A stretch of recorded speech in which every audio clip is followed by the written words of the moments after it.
Good evening students. मैं हिमांशु शेखर आज Indian polity के लेक्चर नंबर 2 में आपका स्वागत करता हूं। प्रीवियस लेक्चर में हमने भारतीय संविधान का एक परिचय के बारे में फोकस थोड़ा किया था। आज के लेक्चर में उसकी दूसरी श्रृंखला जो है, जो प्रस्तावना क्या है, जिसको ऑब्जेक्टिव रिसोल्यूशंस के नाम से जानते हैं, मैं उसके बारे में आपको कैसे क्वेश्चन आर पूछे जाते हैं, क्वेश्चंस को कैसे आप स्पॉटिंग कीजिएगा और क्वेश्चन को क्विक रिस्पॉन्ड कैसे कीजिएगा, हम उस पर लेक्चर ले रहे हैं। सबसे पहले हमने आपके सहूलियत के लिए यहाँ हमने प्रस्तावना, जो मूल प्रस्तावना है वो तो इंग्लिश में ही है, ये तो आप जानते हैं, इंग्लिश में ही ऑथोरिटेटिव टेक्स्ट, ऑथराइज्ड टेक्स्ट है। We the people of India having solemnly resolved to constitute India into sovereign democratic republic. I mean कहने का मतलब है, क्योंकि ये जो प्रीएम्बल में ये जो है हम भारत के लोग, तो अंग्रेजी में हम कहते हैं we the people of India, हम भारत के लोग। क्वेश्चंस कहां से बनता है याद रखिएगा, यहां हम भारत के लोग जब बोलते हैं we the people of India, गौर कीजिएगा, ये लाइन बहुत ही इंपॉर्टेंट लाइन है। और हम आपको ये भी अंग्रेजी भी दिखा दे रहे हैं, हिंदी भी जानना चाहिए। वी, हम, हमारी संस्कृति हम में होती है। ये हमारा क्वेश्चन आएगा, ये हमारा क्या है, सोर्स ऑफ पावर है संविधान का। पहला क्वेश्चन, संविधान का सोर्स ऑफ पावर क्या है। दूसरा क्वेश्चन पूछेगा, जो हमारे राजनीतिक डेमोक्रेसी का राजनीतिक आधार क्या है। ये हम सोर्स ऑफ पावर के साथ साथ इसको हम पॉलिटिकल बेसिस भी कह सकते हैं। ये भी शब्द दिए गए हैं यूपीएससी के पीटी में, और एक बार बिहार के पीटी में भी ये क्वेश्चंस पूछे गए हैं, है ना। इसलिए ये दोनों जो आंसरिंग है, क्योंकि ये पॉलिटिकल बेसिस है, हम भारत के लोग, है ना। प्रीएम्बल का क्या इंपॉर्टेंस है, कैसे क्वेश्चन पूछे जाते हैं, तो सबसे पहले हम भारत के लोग स्टार्ट करते हैं we the people of India में। ये हमारा सोर्स ऑफ पावर है, लेकिन ये सोर्स ऑफ पावर है, इसका मतलब है इसके आधार पर आप अधिकार की मांग नहीं कर सकते हैं। आप इस बात को, इसलिए हमने कहा, इसलिए इस प्रीएम्बल का दूसरा नाम क्या है, ऑब्जेक्टिव रिसोल्यूशन। ये सभी क्वेश्चन पूछे जाते हैं तो उद्देशिका कहते हैं या उद्देशिका प्रस्ताव कहते हैं। तो 13 दिसंबर 1946 को जवाहरलाल नेहरू ने संविधान सभा में प्रस्तुत किया था, और फाइनली ये 22 जनवरी 1947 को ये पारित कर दिया गया। क्योंकि ये भी एक क्वेश्चंस बनते हैं, आप याद रखिएगा, जो संविधान, दो डेट बहुत इंपॉर्टेंट है। सबसे पहले क्वेश्चंस पूछा जाता है फ्रेमिंग ऑफ द कॉन्स्टिट्यूशन, ये भी क्वेश्चंस पूछे जाते हैं। भाषा समझिए प्रश्न का, अगर 69वीं पीटी पे फोकस करना है तो ये सब चीज आपको समझना पड़ेगा। ये अगस्त 1947 से लेकर, ये डेट याद रखिएगा, ये इसी तरह पूछे जाते हैं जैसे मैं लिखता हूं। यही हमारे फ्रेमिंग ऑफ कॉन्स्टिट्यूशन का इंपॉर्टेंट डेट है, ऑलवेज याद रखिएगा। और इसमें और भी क्वेश्चंस के रूप में डेट इंपॉर्टेंट है, ये भी क्वेश्चंस का आंसर है, ये आंसर है।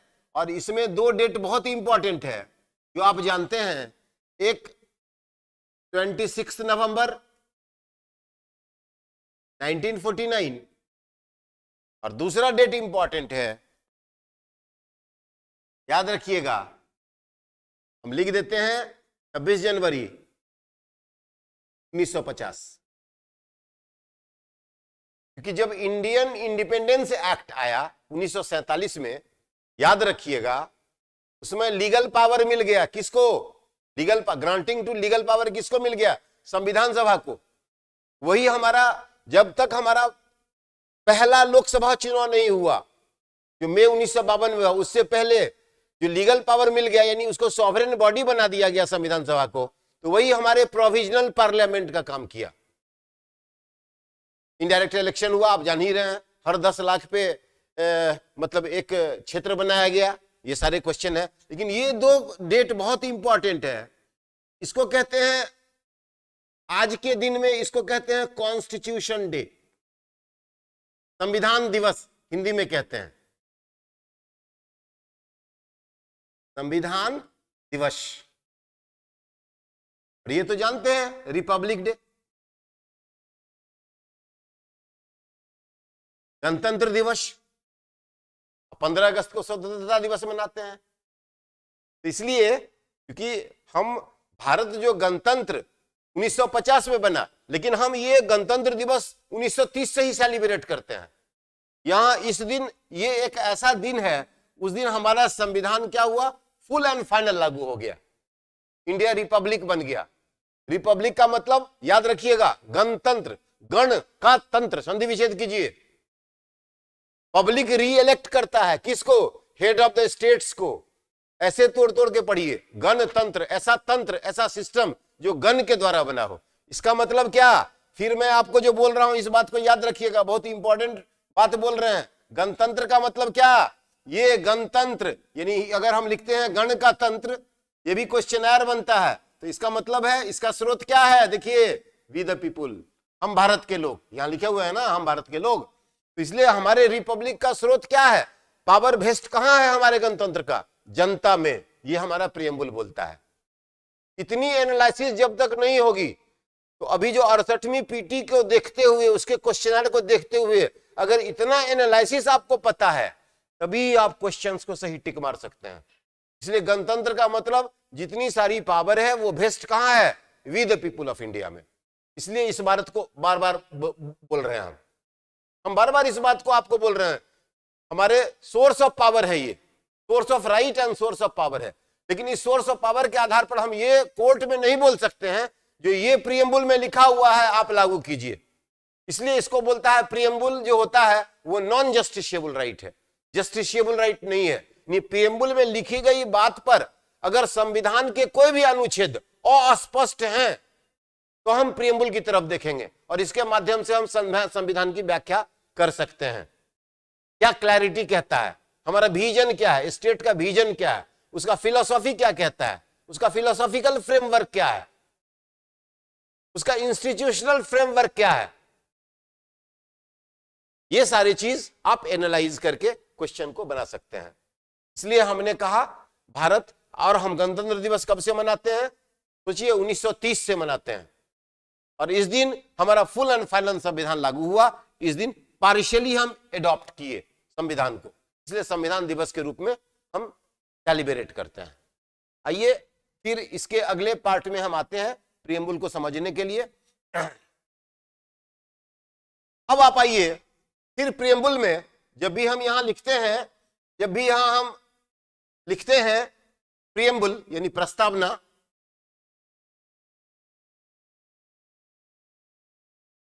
तो आप याद रखिए प्रियम्बुल को जब भी पढ़ते हैं तो प्रियम्बुल में आदर्श हैं, हमारे आइडियल्स हैं। आइडियल्स यानी हमारा क्या है, आइडियल, आइडियल हमारा क्या है, आइडियल हमारा मीन्स है, साधन है। आइडियल आर द मीन्स, किसको अचीव करते हैं, जो संविधान में दिए गए गोल हैं, ऑब्जेक्टिव हैं, यानी जिसको कहते हैं एस्पायरेशन, को कहते हैं ऑब्जेक्ट या ऑब्जेक्टिव। इसलिए आप उद्देश्य, हमारा क्या अचीव करना है, उद्देश्य हमारा क्या अचीव करना है, को कहते हैं हमारी आकांक्षा क्या है। स्वतंत्रता लिए हम इतनी लड़ाई लड़े, हमारी अभिप्सा क्या है, हमारी अभिलाषा क्या है, हमारा उद्देश्य क्या है और हमारे आदर्श क्या है।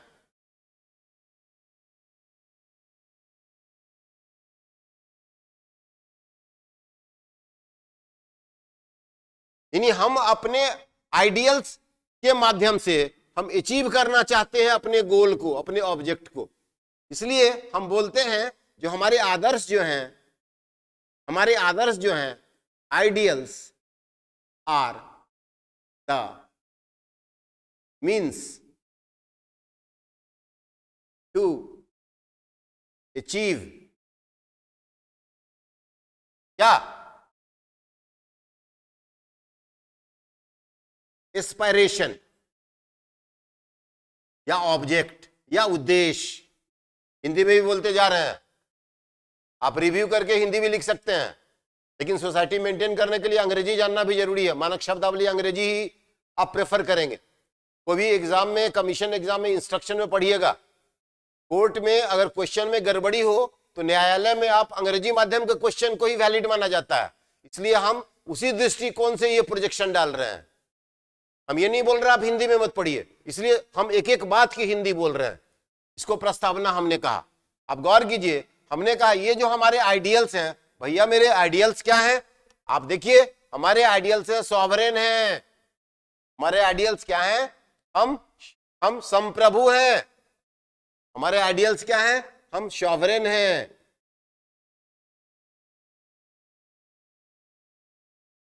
हम संप्रभु हैं। हम क्या हैं? समाजवादी हैं।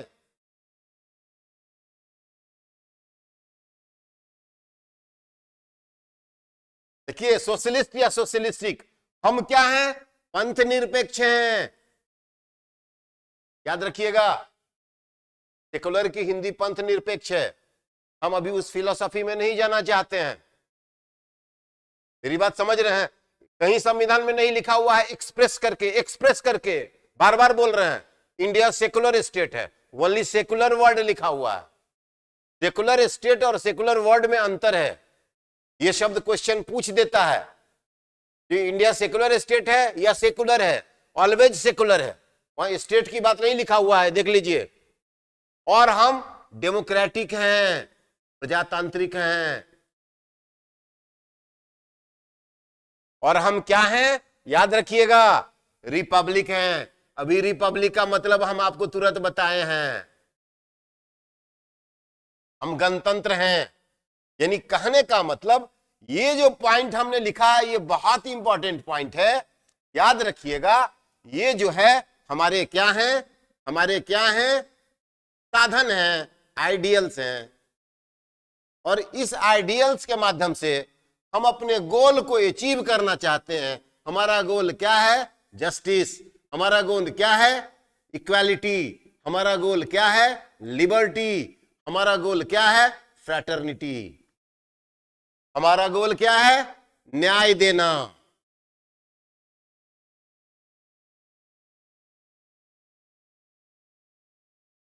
हमारा गोल क्या है? समानता देना, समान अवसर देना। हमारा गोल क्या है? स्वतंत्रता देना, लिबर्टी देना। और हमारा गोल क्या है? ब्रदरहुड यानी भाईचारा, इसको कहते हैं फ्रैटर्निटी।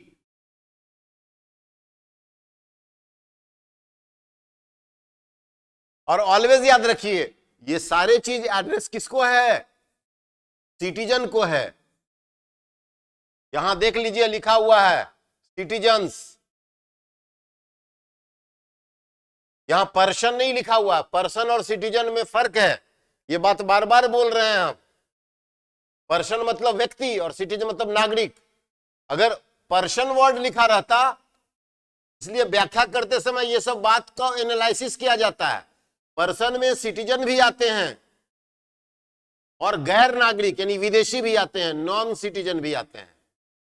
हिंदी गैर नागरिक, प्रीवियस लेक्चर में भी इस पे हम फोकस दिए हैं।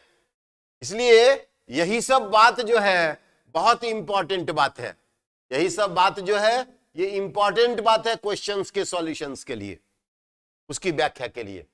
इसलिए आप इसको लिख सकते हैं। आप गौर कीजिए, अगर सारे चीज को आप ट्रिक बनाइएगा तो यहां लिखिएगा SSSDR। ये हमारा क्या है? साधन है। और इस साधन के माध्यम से हम सभी को अचीव क्या करना है? अचीव करना है जस्टिस, इक्वालिटी, लिबर्टी और फ्रैटर्निटी। ये क्वेश्चंस बहुत इंपॉर्टेंट है। आप जब भी संविधान पढ़ेंगे, और क्वेश्चंस कहां आता है, आप जब संविधान पहले देखिएगा, संशोधन से पहले, 42वां संशोधन से पहले हमारे यहां SDR ही लिखा हुआ था संविधान में। यानी कहने का मतलब ये S, ये D और ये R, इसका मतलब सोवरेन डेमोक्रेटिक रिपब्लिक। सोवरेन का मतलब होता है इंटरनली और एक्सटर्नली इंडिया पे किसी का कंट्रोल नहीं है, कोई बाहरी शक्ति का कंट्रोल नहीं है, खुद की ऑथोरिटी है, संप्रभु है, ऑटोनॉमस है, नो आउटसाइड कंट्रोल एक्सटर्नल और इंटरनली। इसका मतलब यह हुआ।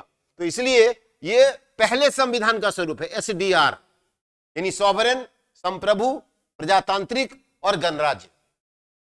उसके बाद जब 42वां संशोधन आया तो हम थोड़ा सा आपको यह बताते हैं, उसमें ये वर्ड जुड़ गया, सोशलिस्ट, ये वर्ड जुड़ गया।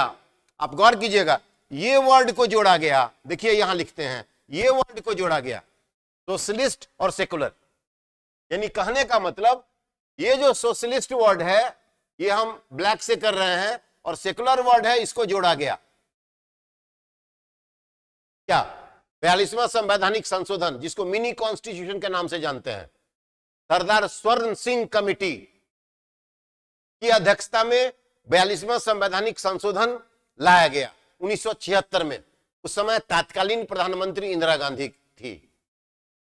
तो इसका मतलब क्या संविधान में इससे पहले सोशलिस्ट वर्ड नहीं था? हाँ, कहां? Directory principle of state policy में, राज्य के नीति निर्देशक तत्व में। इसलिए हम आपको बार बार बोलते हैं सेकुलर वर्ड नहीं था, है फंडामेंटल राइट में, आर्टिकल 25 से 28 में। फिर इसमें जोड़ने की आवश्यकता क्यों पड़ी?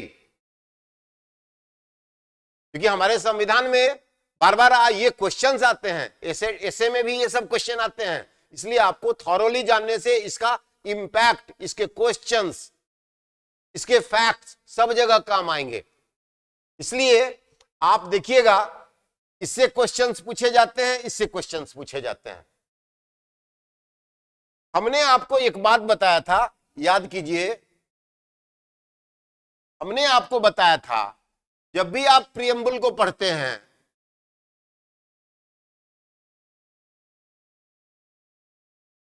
अभी तो हम प्रियम्बल पे ही लेक्चर ले रहे हैं, तो हमने आपको बताया था प्रियम्बल के लेक्चर की जो स्थिति थी, पहले प्रियम्बल जिस समय संविधान बना और संविधान को एडॉप्ट किए, तो उस समय हमारे यहां सॉवरेन डेमोक्रेटिक रिपब्लिक वर्ड था। उसके बाद 42वां संवैधानिक संशोधन आया तो प्रियम्बल में आ गया सॉवरेन, सोशलिस्ट, सेकुलर। यानी हम थोड़ा और भी आपको अच्छे से, थोड़ा हम इसको दूसरे ढंग से लिखते हैं तो आपको समझ में ज्यादा आएगा, है ना। अगर हम यहां ये बोलते हैं, यहां सॉवरेन, अब देखिए, अब बोलते हैं ये सोशलिस्ट, ये बोलते हैं सेकुलर, और ये बोलते हैं, अब गौर कीजिए, अब देखिए यहां हम लिखते हैं डेमोक्रेटिक और रिपब्लिक। अब आपको पता चल गया कौन चेंज हुआ, चेंज कौन सा हुआ? ये दोनों चेंज हुआ।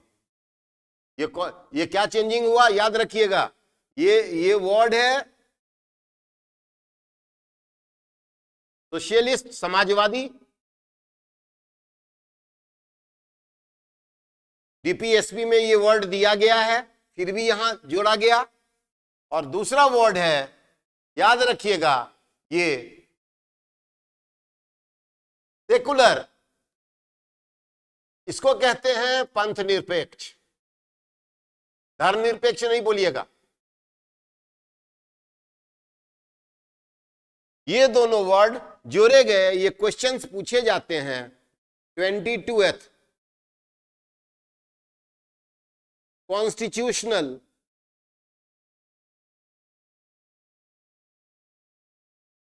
अमेंडमेंट में।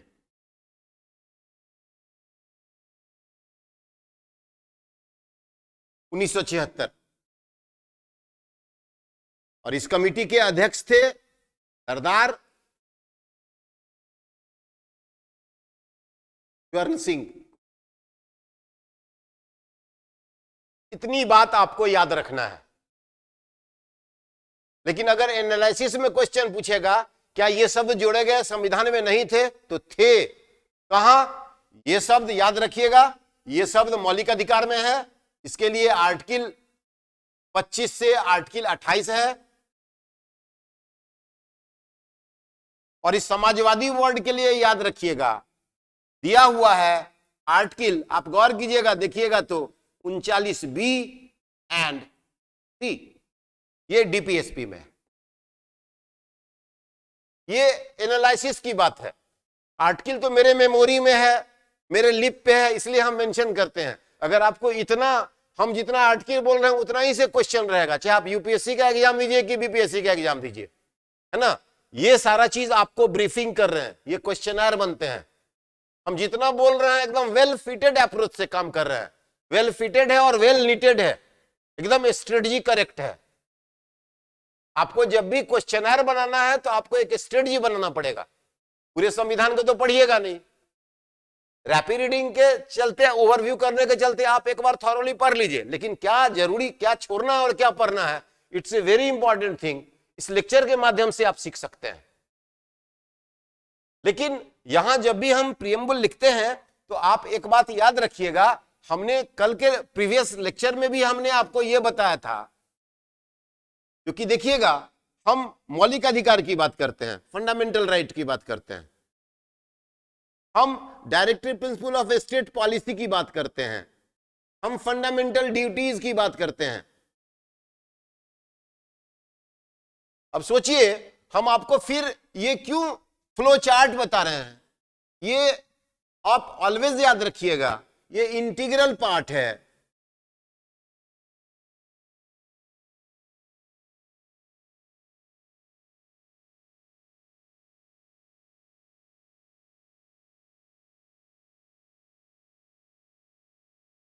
एंड वन ऑर्गेनिक होल है। अब आप गौर कीजिए, जब हम अभी प्रीएम्बल के बारे में आपको ये बोल रहे हैं कि भाई प्रीएम्बल हमारा क्या है, ऑलवेज याद रखिए ये क्वेश्चंस। जब भी हम फिर बैक आएंगे, हम प्रीएम्बल की बात जब बोलते हैं, जब हम प्रीएम्बल की बात बोलते हैं, प्रीएम्बल में हम ये बोलते हैं, आपको यहां हम इसलिए खींच दे रहे हैं, प्रीएम्बल में ये बोलते हैं, प्रीएम्बल में हमारे आइडियल्स हैं, sovereign, socialist, secular, democratic Republic, और हमको अचीव क्या करना है, जस्टिस अचीव करना है, इक्वालिटी अचीव करना है, लिबर्टी अचीव करना है और फ्रेटर्निटी अचीव करना है। वहीं जब प्रीएम्बल के बारे में आप जब क्वेश्चनर पढ़ते हैं तो डायरेक्ट बोलते हैं, पहली बात प्रीएम्बल संविधान की कुंजी है, इसलिए बोलते हैं कि टू द कॉन्स्टिट्यूशन। प्रीएम्बल के बारे में बोलते हैं ये क्या है, ये हमारा दर्शन है, गाइडिंग फिलॉसफी है। डायरेक्ट क्वेश्चंस है, ये हमारा क्या है, एक गाइडिंग फिलॉसफी है।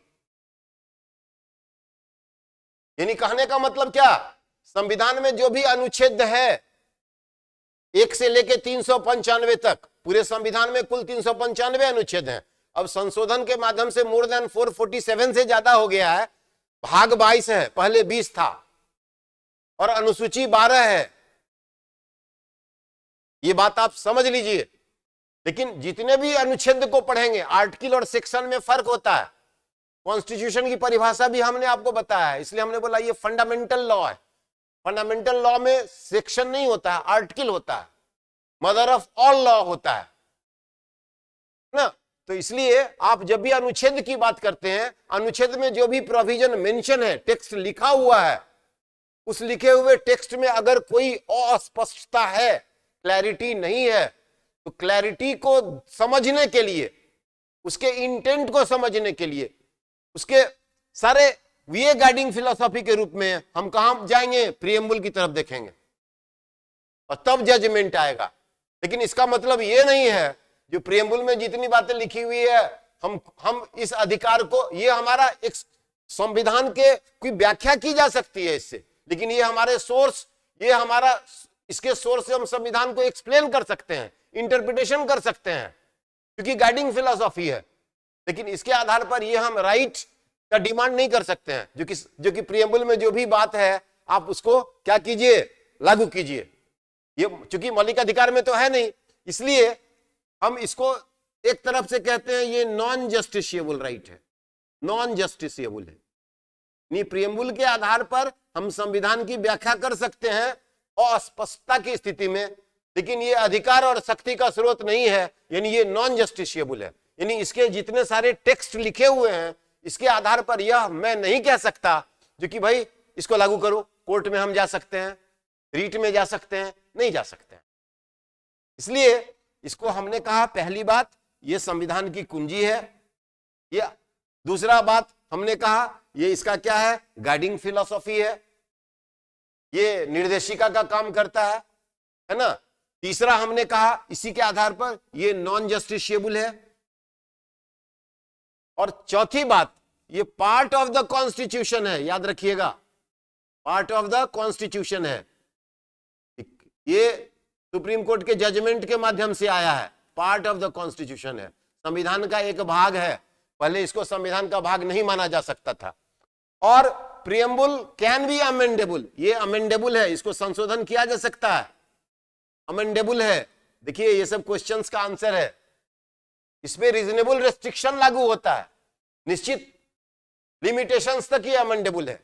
जहां बेसिक स्ट्रक्चर बताएंगे क्या होता है, बेसिक स्ट्रक्चर संविधान का डिस्टर्ब नहीं हो, इनक्रोच नहीं हो, इनफ्रिंज नहीं हो, अरेस्ट नहीं हो, है ना, तो उस सीमा तक हम संशोधन कर सकते हैं। तो कहने का मतलब जैसे ये 1 हुआ, ये 2 हुआ, ये 3 हुआ, ये 4 हो गया, ये 3 हो गया, तो ये देखिए 5 हो गया, तो ये सारे चीज क्वेश्चनर के रूप में आते हैं। इसलिए हमने फ्लो चार्ट के रूप में आपको ये बताया। अब यहां अगर ये बोलते हैं ट्रिपल SDR, तो आप अब ये समझिए, जब हम संविधान के बारे में लिखते हैं, फिर हम लिखते हैं, इसलिए आपको हमने कहा जब हम प्रस्तावना के बारे में लिखते हैं, प्रियम्बल के बारे में लिखते हैं, तो थोड़ा सा सीख लीजिए आप। यहां अगर यहां हम लिखते हैं, गौर कीजिएगा, ये हुआ सॉवरेन,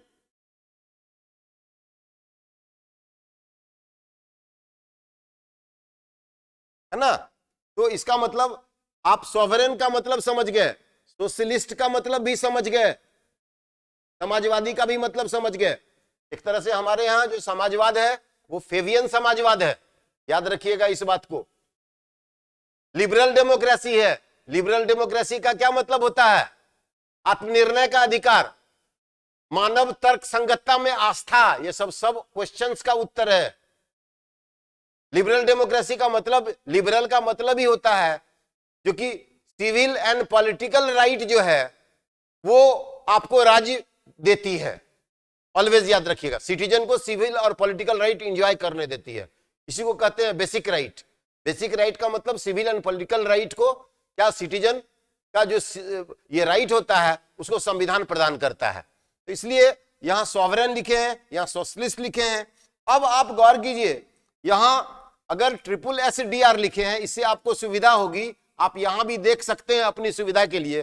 देखिए ये है जस्टिस, ये देखिए 1S 2S 3S, ये इसका मतलब है ये ट्रिपल SDR हमने एक जगह लिख दिया। ये हमारा क्या है, आइडियल्स है, और ऑब्जेक्ट मेरा क्या है जिसको अचीव करना चाहते हैं, वो है जस्टिस, इक्वालिटी, लिबर्टी और फ्रेटर्निटी। अब जो मैं बोल रहा हूं ध्यान दीजिएगा, आप गौर कीजिएगा, यहां अगर सेकुलर वर्ड लिखे हैं, हिंदी बोले पंथ निरपेक्ष, अब सेकुलर शब्द की चर्चा अभी हमने स्पॉटिंग किया है क्वेश्चंस में, मौलिक अधिकार में है। मौलिक अधिकार जस्टिसिएबल राइट है, मौलिक अधिकार पे भी हम आएंगे, लेकिन बता दे रहे हैं वो बिल ऑफ राइट्स से आया है ना, तो इसलिए ये जस्टिसिएबल राइट है। जब सेकुलर वर्ड की बात बोलते हैं तो हम बोलते हैं state does not have any religion, या state does not attach with any religion. राज्य का कोई धर्म नहीं होगा, राज्य का ओनली एक राज्य धर्म है। इसलिए जब सेकुलरिज्म की बात बोलते हैं तो आपको हमने कहा ये आर्टिकल दिया हुआ है, फिर भी जोड़ा गया, आर्टिकल 25 से 28 में इसकी चर्चा है। और इसका मतलब सेकुलर का मतलब पंथ निरपेक्ष, और इसका मतलब ही होता है जो राज्य का कोई धर्म नहीं होगा, state does not attach with any religion.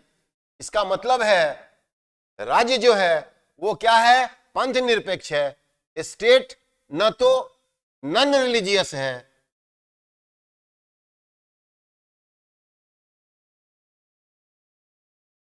Non religious का मतलब बोलिए,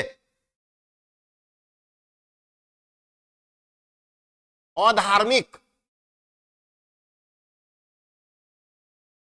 राज्य, ये क्वेश्चन देखिए व्याख्या होता है, न तो एंटी रिलीजियस है,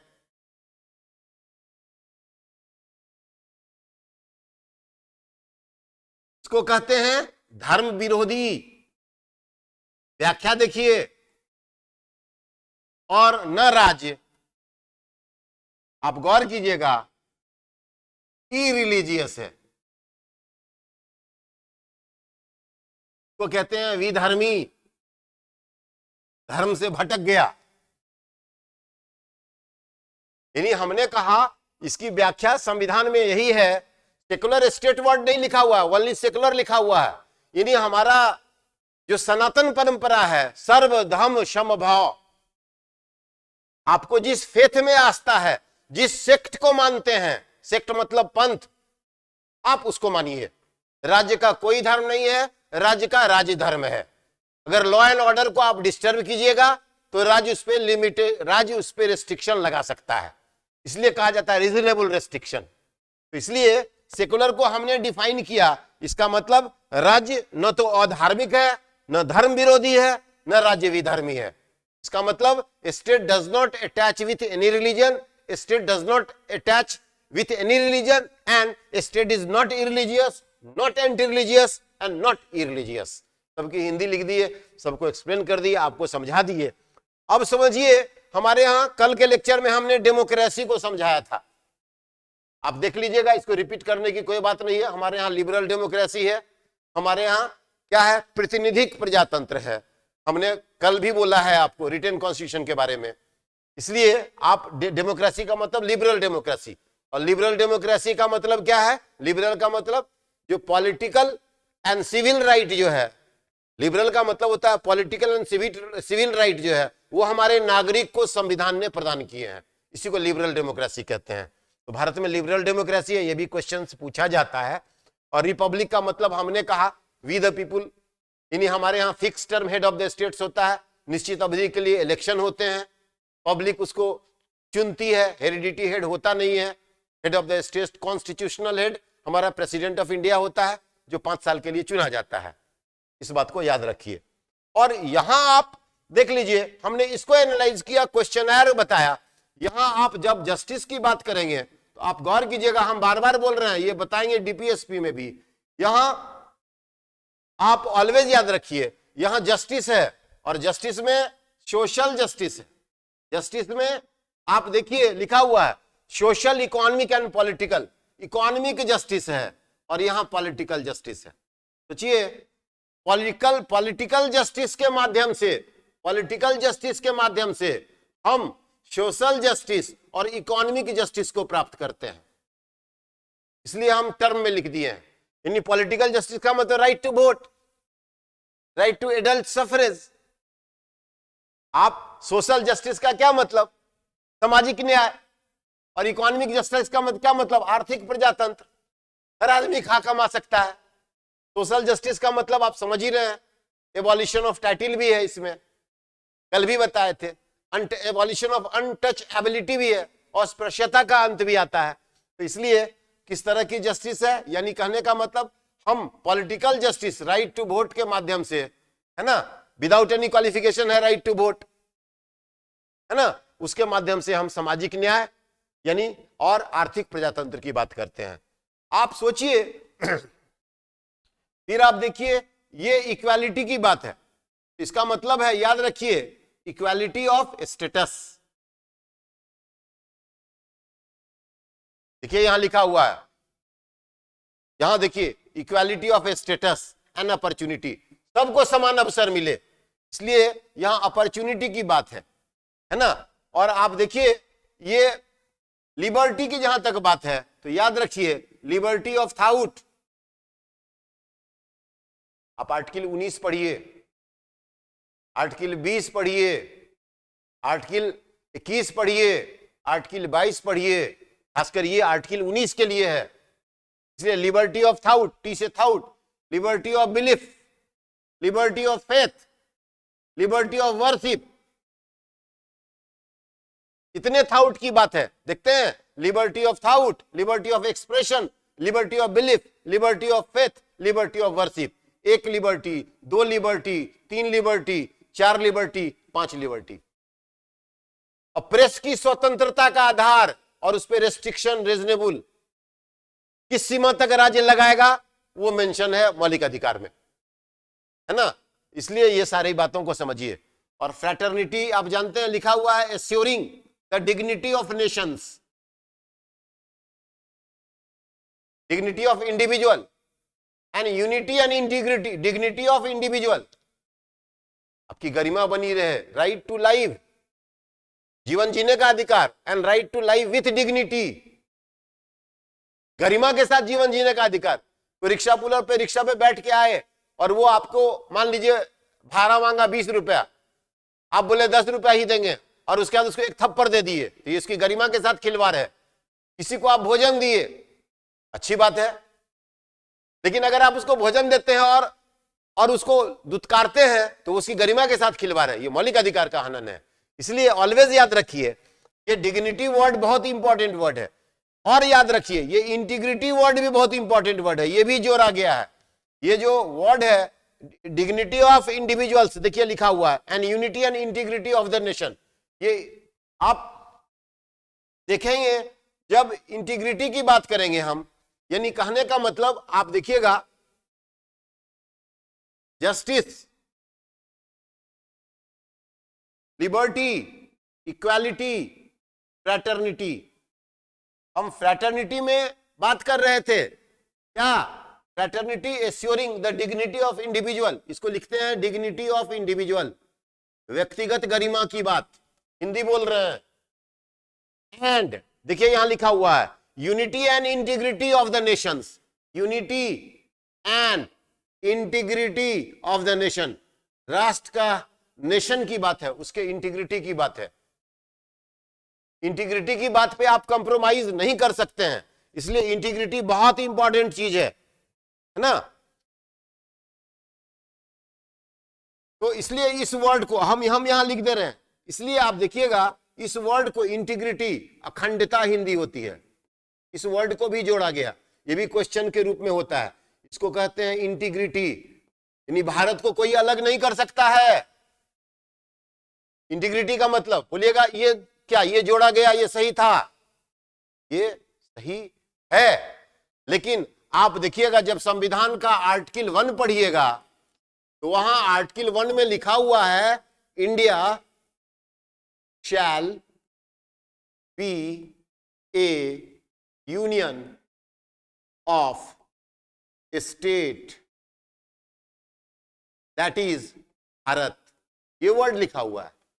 आप गौर कीजिए, ये अखंडता वर्ड जोड़ा गया, ठीक है, और ग्लोरीफाई हो गया, लेकिन उसके लिए ये है भारत एक राज्यों का संघ होगा, इंडिया थर्ड पर्सन है। जैसे ही, सी, इट थर्ड पर्सन है, ही शैल गो, इसका मतलब वो जरूर जाएगा। अगर लिखा रहेगा ही विल गो, इसका मतलब वो जा भी सकता है, नहीं भी जाएगा। इसलिए ये थर्ड पर्सन है और थर्ड पर्सन के साथ शैल लगा हुआ है, न कि विल लगा हुआ है। इसका मतलब है इंडिया का जो फेडरेशन है, इंडिया का जो यूनियन है, उसको कोई तोड़ नहीं सकता है, वो सैचुरेट नहीं हो सकता है। मेरी बात समझ रहे हैं? तो इसलिए आप इस बात को याद रख लीजिए, ये इंटीग्रिटी का मतलब ये है, इंडिया का जो यूनियन है वो अमेरिका के तरह एग्रीमेंट से नहीं बना है, उसका source we the people of India है, हम भारत के लोग हैं, ऑलवेज याद रखिएगा। इसलिए हमारी अखंडता को कोई तोड़ नहीं सकता है, हमारे यूनियन को, हमारे फेडरेशन को कोई तोड़ नहीं सकता है। क्यों? क्योंकि हमारा जो इंडिया है वो शैल वाला यूनियन है, न कि विल वाला यूनियन है। हमने शैल और विल का एप्लीकेशन ही बताया। तो इसी तरह क्वेश्चंस को आप व्याख्या करेंगे, इसी तरह ऑब्जेक्टिव क्वेश्चंस को बनाएंगे, फैक्ट्स को अलग रखेंगे, मेमोरी को अलग रखेंगे, और इसमें आपको बता दे रहे हैं ये भी 42वां संशोधन में बनाया गया, कॉन्स्टिट्यूशनल अमेंडमेंट में इसको ये किया गया, कॉन्स्टिट्यूशनल अमेंडमेंट में को जोड़ा गया। ये हुआ प्रियम्बल के बारे में। जितने सारे क्वेश्चन आयर हमने बताए हैं वो सारे क्वेश्चन आयर आपका पीटी हो या मेंस हो सभी जगह काम आएंगे। तो let us call it a day and have a nice time. फिर नेक्स्ट लेक्चर में फिर हम नेक्स्ट लेक्चर 3rd के साथ आएंगे।